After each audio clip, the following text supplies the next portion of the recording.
Hi friends, welcome to my channel.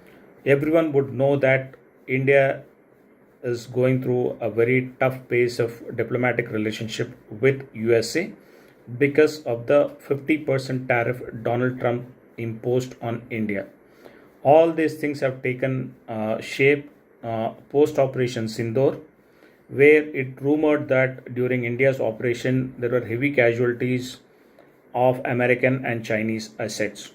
Okay, now the Trump administration is linking this tariff to our buying of Russian oil, or rather Russian crude, and selling it to the global market, and they are accusing us of profiteering. There are a whole lot of things have been told about this. They try to provoke India, but India is standing firm and telling that we are continue to buy Russian oil. That is the message has gone very clear to US. That is one side of the story. In the meantime, if you see post Operation Sindoor, ever since the tariffs on India got kicked in, or rather it was announced, China became very friendly neighbor. China started supporting. China taken India as a junior partner in their fight against Trump, and they given a lot of trade relaxations, and all the disputes and everything seems to be in the back burner. Why there is a sudden friendship uh, towards India? That's a very basic question everyone should ask. As an Indian, I will ask. The reason is today China is not dependent on India in countering America. Reason is America is still a bigger market. China is having a lot of inroads into the American market, American society, American universities. They have a lot of leverage to play, to negotiate, to get the Americans to the negotiation table. They don't need India's help. But why this sudden love affair with India? We need to think about it. What I feel personally is this is kind of a planned game between America and China to contain India's growth. One being a good cop, China being a good cop here, and USA is becoming a bad cop. In the parallelly, someone from Trump's administration is talking that still the trade negotiations are on with India, and all that complex messaging is going on. But if you dissect it, today there are two superpowers, genuinely superpowers. The entire world is dependent on them as far as manufacturing, as far as AI, chip, rare earth, and everything is concerned. China is miles ahead uh, of everyone else. Even when you compare with US, they are miles ahead. At the same time, US still a largest economy and the largest market, superpower on its own, having a tech superiority, so many innovations which are happening in America, which is driving the growth across the globe. So the interdependency is one thing, and the global dependency on these two superpowers are something no one can deny. So this is a fight between two superpowers. I believe where somewhere China and America has playing this good cop bad cop, trying to squeeze India in this whole bargain. What happened is India seems to have gone and sat in the lap of China and Russia. A lot of analysts in YouTube are saying that there is a new alliance is getting formed. I don't know. I'm not an expert in this, but if you look at the whole game, China is giving a feelers to India with no other option to give a message to US. India is also taking a step trying to be closer with Russia and China. Russia, it is understandable. As far as China is concerned, this kind of a response given by India is understandable. Is it short term just to give message to US, or genuinely our guys have gone and sat in the lap of China? We don't know.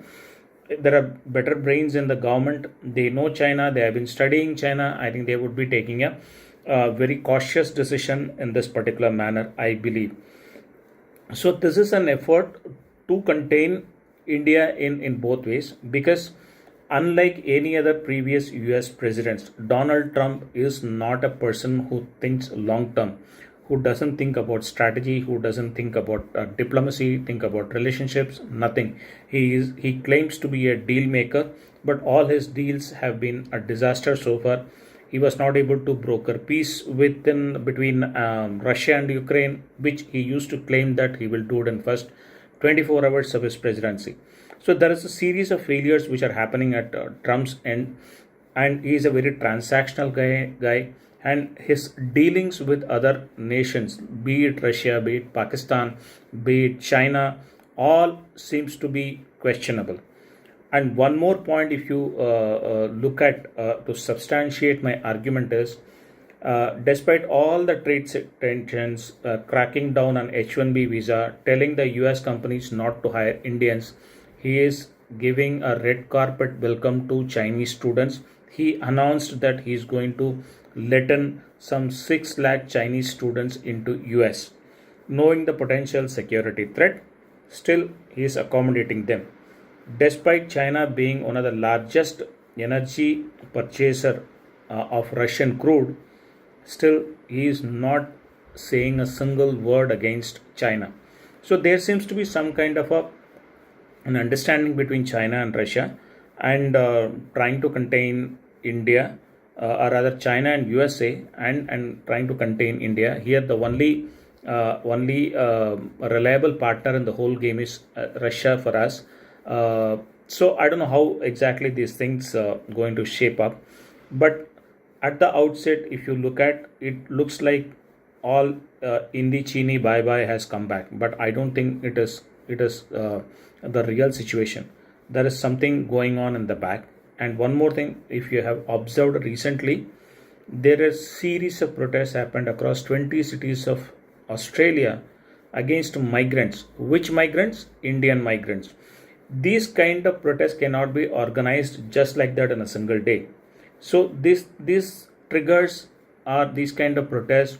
It started in Australia, it might start somewhere else. They might start attacking some temples of Indians, Hindu temples in US.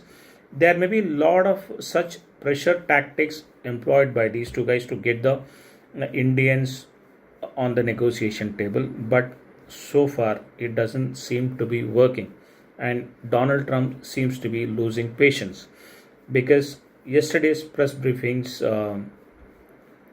he was completely looking very irritated when asked about India question. And what we missed in Operation Sindoor, the narrative building, I think we got it right this time, because repeated messaging of Europe buying more gas from Russia, China buying more oil from Russia, Turkey buying more oil from Russia, India is just a very small buyer of Russian oil. This message has been picked up by US media. India is getting an attention in US media like never before, and they started questioning. Say, US media is not friendly to India, but they don't like Donald Trump. So, enemy of enemy is my friend is what the formula which US media is talking about. Former National Security Advisor of USA, Jack Sullivan, came and talked about the importance of having a relationship with India. But these are the same guys, when they were in power, what are the troubles they made in India, everyone is aware of. So my submission is, whatever we see, whatever we hear from analysts on the ground is not as simple as that, because the dependency and the control these two economies, these two powers exert on the world is completely undeniable. To reach to that level, India at least will have another 2 decades if everything goes right. Our system, our corruption, our corrupt political system, everything will be playing a deterrent in terms of achieving our goal. So Modi, our Narendra Modi, is not a magician who will go and do everything. So if any thumbnail you do like बहुत कुछ होने वाला है, अभी बड़ा होने वाला है, मोदी ने ट्रम्प को चमका दिया, all that is very good to get more views for the video, but actually the truth is we should know where exactly we stand. I feel sometimes are we punching above our weight? Can we sustain this fight for a very longer period?